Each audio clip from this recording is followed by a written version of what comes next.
जलसंपदा विभागाकडे प्रलंबित असलेली थकबाकी महापालिकेनं बुधवारी 10 कोटी 20 लाख तर 3 टप्प्यांमध्ये एकूण 17 कोटी 51 लाख रुपये भरल्यामुळे शहराच्या पाणी पुरवठ्यावरील संकट दूर झालं।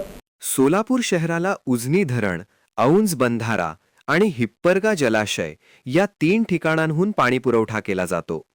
शहराची दररोज सुमारे 250 MLD पाण्याची गरज आहे। ठरलेल्या मर्यादेपेक्षा अधिक पाण्याचा उपसा केल्यामुळे जलसंपदा विभागाने महापालिकेवर दंड आकारला होता। ही रक्कम प्रलंबित राहिल्याने पंप बंद करण्याची कारवाई करण्याचा इशारा देण्यात आला होता।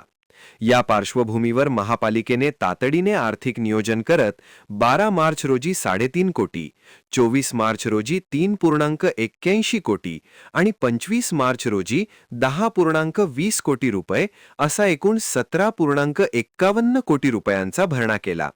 या भरण्यानंतर जलसंपदा विभागाने प्रस्तावित कारवाई थांबवली।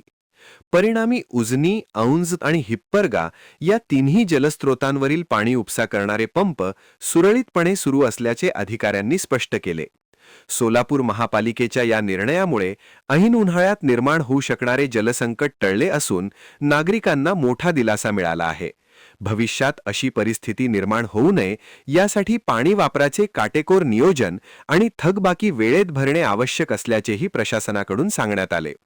सोलापूर महापालिकेकडून आज जलसंपदा विभागाकडे 10 कोटी 20 लाख रुपयांचा भरणा करण्यात आल्यामुळे शहरातील पाणी पुरवठ्यावरील अनिश्चितता दूर झाली आहे।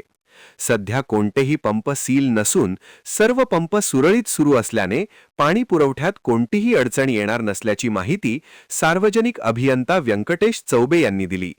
दरम्यान महापालिका अंदाजपत्रक नियोजन आढावा बैठकीमध्ये आज थकबाकी आणि सील संदर्भात अनंत जाधव यांनी व्यंकटेश चौबे यांना जाब विचारला।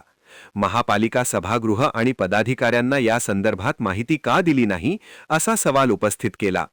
चौबे यांनी जलसंपदा विभागाने सील केले नाही असे सांगताच अनंत जाधव यांनी माझ्याकडे या संदर्भातील फोटो आहेत असे सांगितले।